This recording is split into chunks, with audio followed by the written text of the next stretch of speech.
Good, happy Tuesday evening, Tuesday, June 13, 2023. I'm Riley King, and welcome to the Riley King Newscast, right here on RK Network.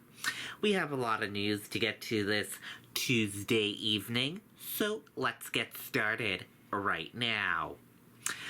First up, Trump pleads not guilty to federal charges that he allegedly kept classified documents. Donald Trump became the first former president to face a judge on federal charges as he pleaded not guilty in a Miami courtroom Tuesday to dozens of felony counts accusing him of hoarding classified documents and refusing government demands to give them back. And if you want to read more about that, we will share a link with you on RK Network Facebook page. Let's get to some other news now. Potential Republican presidential candidate slams Trump alleged mishandling of documents. Let's take a listen to that video from WMUR News 9, Adam Sexton.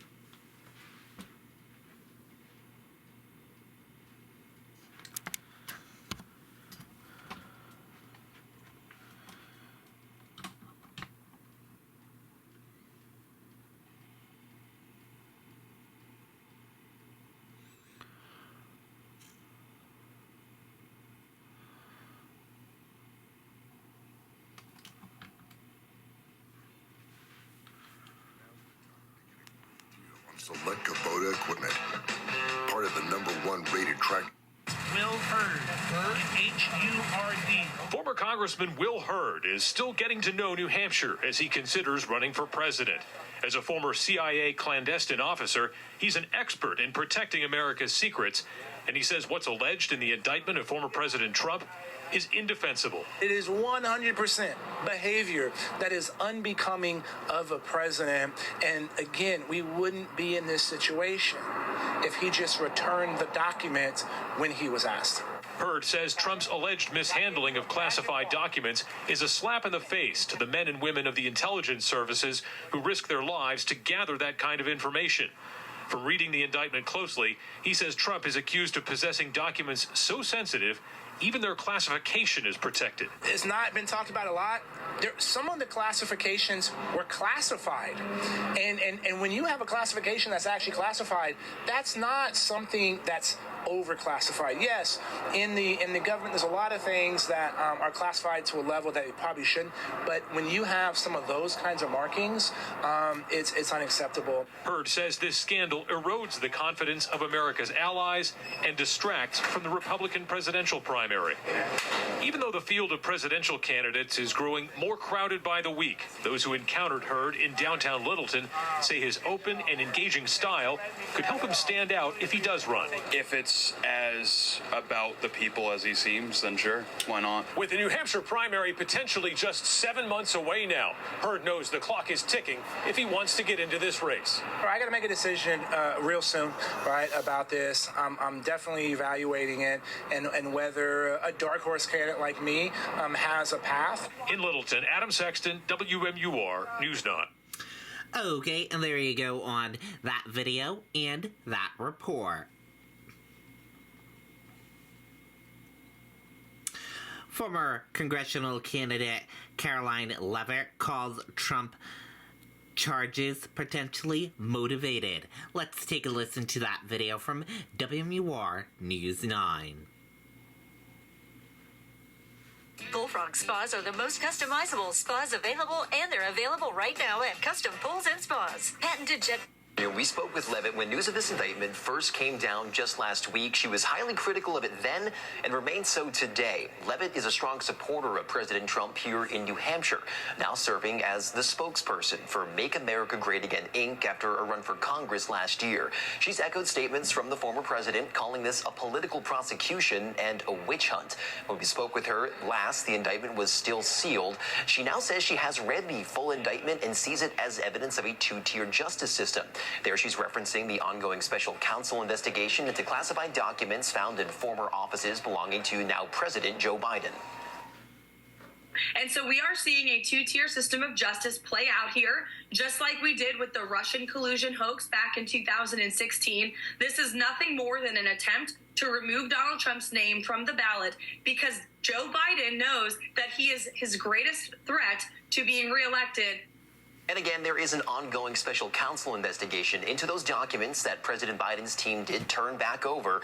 Mr. Trump is accused of failing to turn over documents despite a subpoena. A similar investigation into former Vice President Mike Pence, now a candidate for president, was dropped earlier this month. Live in the newsroom, Ross Ketchke, WMUR News 9. Okay, and there you go on that video and that report.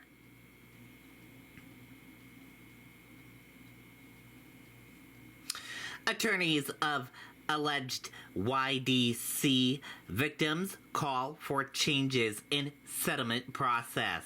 Let's take a listen to that video from WMUR News 9. It's time to make your backyard your favorite place to be. Experience hours of family fun and relaxation in a new custom-designed pool installed by the pros at Custom Pools and Spas. Since 1968, Custom Pools have been making New England homeowners' dream pools a reality. Backed by industry-leading warranties, all the supplies and accessories you'll need, and service you can count on. If a spa is more your style, Custom Pools is a Seacoast Bullfrogs. In a letter obtained by News 9 Investigates, attorneys representing some YDC victims say one of their clients was intentionally burned by cigarettes by a YDC employee several times. Photographs show that person's injuries, which they say are still visible 20 years later. In that letter, those attorneys say the AG's designee said that after 2 times, the person should have been aware of the risk of being burned. I've been representing child abuse victims for over 15 years now, and I've never seen this kind of victim shaming and blaming going on. In response to our story, the AG's office said in part that their attorneys are dedicated public servants who work daily to help victims. Quote, "For weeks now, attorneys David Vicinanzo and Russ Riley have been losing clients as YDC victims choose to bring their cases directly to the YDC Settlement Fund Administrator with or without an attorney so that they can be more quickly resolved through a victim-centered, trauma-informed process that does not require victims of abuse to shell out 40% of any settlements received to the Vicinanzo and Riley team. Others who deal with child abuse cases do say anytime victims perceive that they're being blamed, it ends up keeping them quiet. Marcy Hamilton's child advocacy group has filed testimony as experts on these issues, but aren't involved in the case directly. What's inexcusable is re-traumatizing these individuals. And hundreds of people have sued the state alleging abuse as children at the Manchester facility between 1960 and 2018. Live in Manchester, Hannah Cotter, WMUR News 9. Okay, and there you go on that video and that report.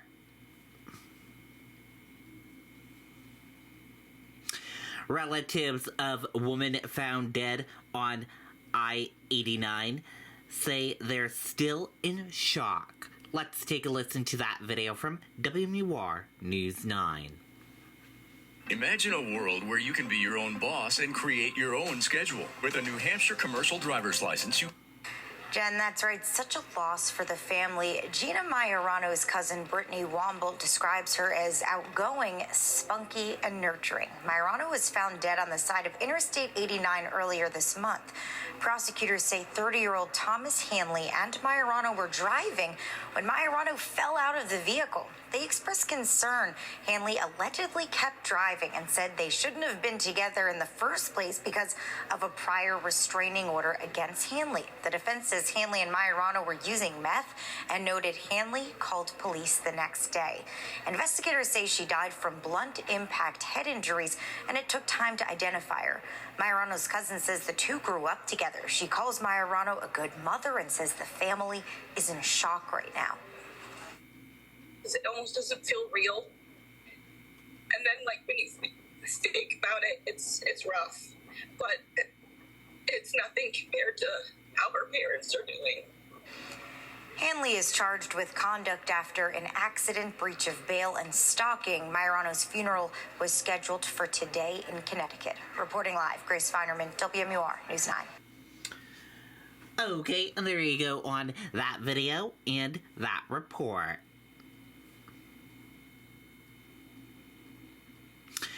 Prosecutors object to delay in trial of Merrimack woman accused of killing 5-year-old son. Let's take a listen to that video from WMUR News 9. Imagine a world where you can be your own boss and create your own schedule. With a New Hampshire commercial driver's license, you can choose a drive.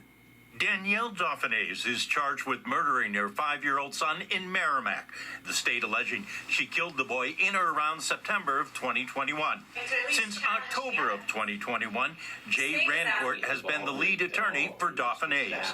However, at a hearing 1 week ago, Rancourt announced she was leaving her current law firm to take a position with the Federal Public Defender's Office and was unable to take any cases with her.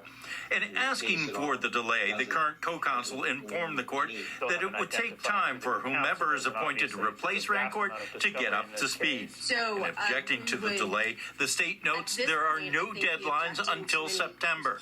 This time period is ample enough for a new attorney to be appointed and to make an assessment of the actual time they need.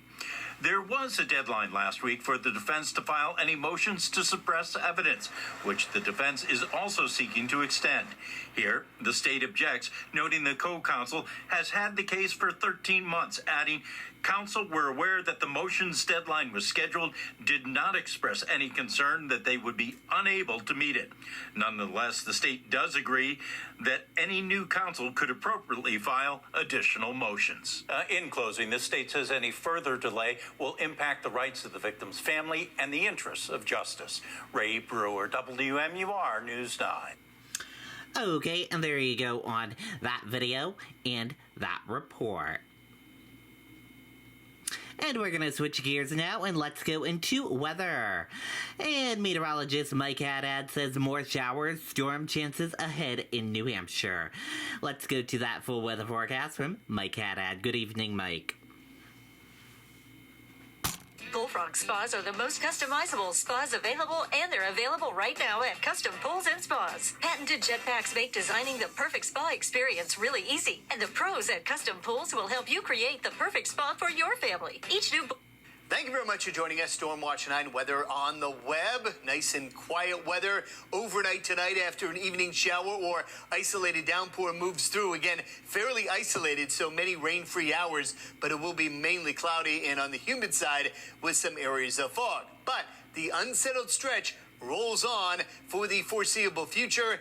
That means for tonight, that spot shower overnight, relatively quiet, but during Wednesday afternoon, a potential for some scattered thunderstorms, mainly mid-afternoon through the middle part of the evening, and any one given storm could turn out to be strong if we get enough sun and enough warmth out ahead of it during the day on Wednesday. Then, more scattered shower chances for Thursday, Friday, and even into the upcoming weekend. Now, the storm threat for tomorrow does prompt a concern for some impact weather. That means be prepared to head indoors during the afternoon and evening as heavy rain, gusty winds, hail, and even some frequent lightning all on the table, centered during the mid-afternoon through the middle part of the evening. Where's your safe spot during a thunderstorm? It's indoors and away from windows. So just something to be aware and kind of be storm aware on your Wednesday.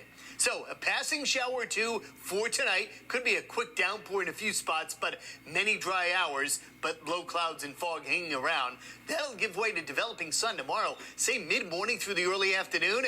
It'll brighten up and warm up significantly higher than what we saw with our temperatures on Tuesday, except in the Monadnock region, where you made a run up near 80. Many other spots will be in the 70s to possibly near 80 degrees. So, during the afternoon, this storm in the Great Lakes slowly builds in our direction, so a scattering of showers, downpours, and thunderstorms, all a possibility during Wednesday afternoon and Wednesday evening. Again, for tonight, chance of an evening shower, otherwise mainly cloudy with areas of fog overnight tonight, but that fog and low cloudiness gives way to developing sun on your Wednesday. Watch out for that thunderstorm opportunity, say 3 or 4 p.m. through 9 or 10 in the evening, but high temperatures out ahead of it, near 70 at the coast and 74 to 80 elsewhere. Terms of our timeline for all of this, you'll notice very little falling early tomorrow morning, but there will be quite a few low clouds and areas of fog, and then sun will begin to develop from mid-morning through the afternoon. At the same time that's happening, we warm up. It's a little bit sticky, and all of that will contribute to some showers and storms cranking up just off to our west and southwest. So by 1 or 2 o'clock, maybe a brief shower starting to develop, but the better opportunity for some rain, downpours, and embedded thunderstorms will be from 3 or 4 in the afternoon until about 9 in the evening. Could be some leftover showers later on Wednesday evening up until midnight, 1, 2, 3 a.m., and then upper level energy stuck overhead on your Thursday and even into Friday and the weekend. So that means more scattered shower chances, but no all-day washouts. Highs on Thursday, upper 60s at the coast, 70s elsewhere. Friday, similar temperatures, and then it will turn cooler for Saturday with, yes, more shower chances. There is a slight chance some of the rain could be a bit steadier to kick off our weekend. We'll have much more on that as we get a bit closer to it. By Sunday, Father's Day, and early next week, partly sunny skies with a few scattered showers. Okay, and there you go on that weather forecast from meteorologist Mike Haddad. That does it for this evening edition of the Riley King Newscast right here on RK Network. Thank you for tuning in and watching. Have a great evening. Good night and goodbye.